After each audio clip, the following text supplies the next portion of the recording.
Ever since the untimely demise of my Hero 2 due to a well-placed shot, I've been using the new Hero. I'm not really sure what to call it. It's not original, it's not HD, it's not one, it's just Hero. They have not really been advertising this one very well, or at least that I've been seeing, because obviously they want to push you towards their more expensive products. But this is a great camera for what we need, and that's pretty much net cam footage. The one thing I love about this camera is it's got this new super view function. So when you're shooting in 720, it actually looks like 1080 or even more as far as the field of view. This really helps because you can, the way I mount it, capture the whole net, top to bottom, post to post. The only downfall or sort of hurdle that I've seen with this camera is the fact that it is permanently affixed to the casing, so it will not come out. It has a SD card that just pops out, or you can just hook it up directly to the computer.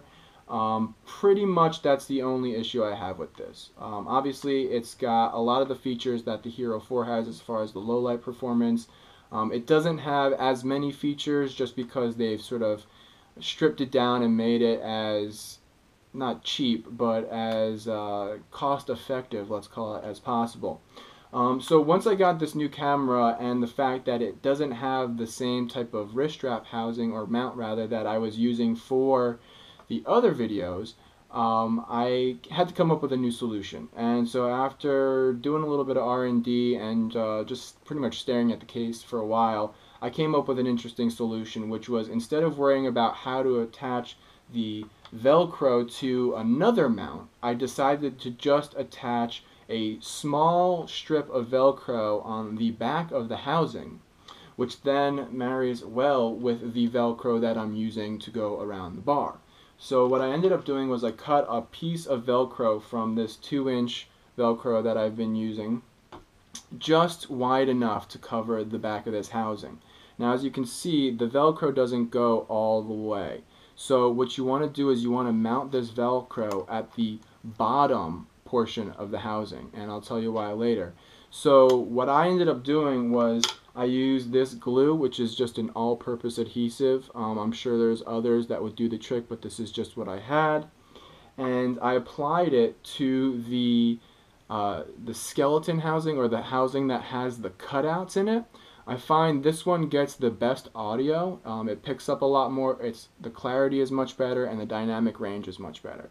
So what I did was I applied the glue to the flat surfaces, and I paid special attention to how far the velcro was actually going to cover, and I only applied glue to those specific surfaces. That way there wasn't excess glue that was going to get stuck to anything, pick up debris, get sticky, whatever.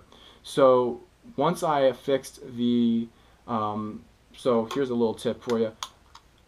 Use the rough side up. So you want to apply the smooth side of the velcro to the housing itself, so that the scratchier or rough side is facing out, it's exposed.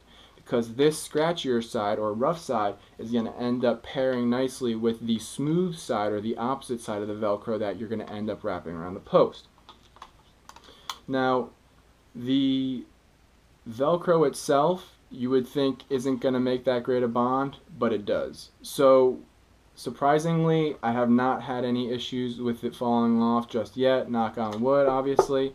Once you've applied the velcro to the glue, I obviously take the housing, you want to take the door off, you don't want it to actually be affixed to the camera.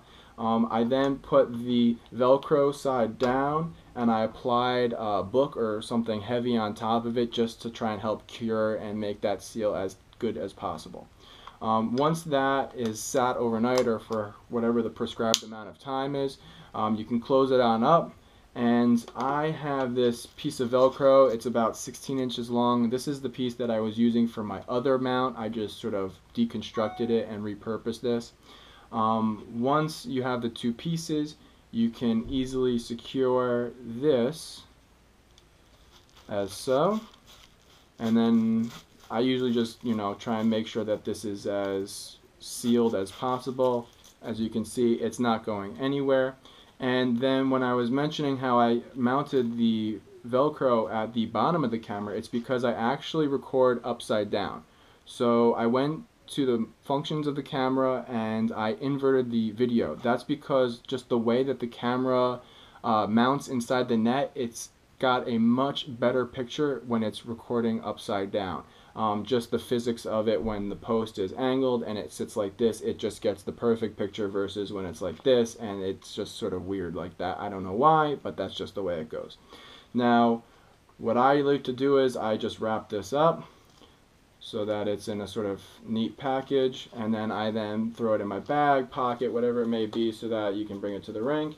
And then once you get there, you can just quickly unfurl it, strap it up, and you're ready to go. Pretty much no complaints so far. I've used it about a dozen times and I will continue to use it. I'm probably actually going to get another one of these for the glass cam, just so that everything's a little bit more similar as far as video. And other than that, if you guys have any questions, let me know.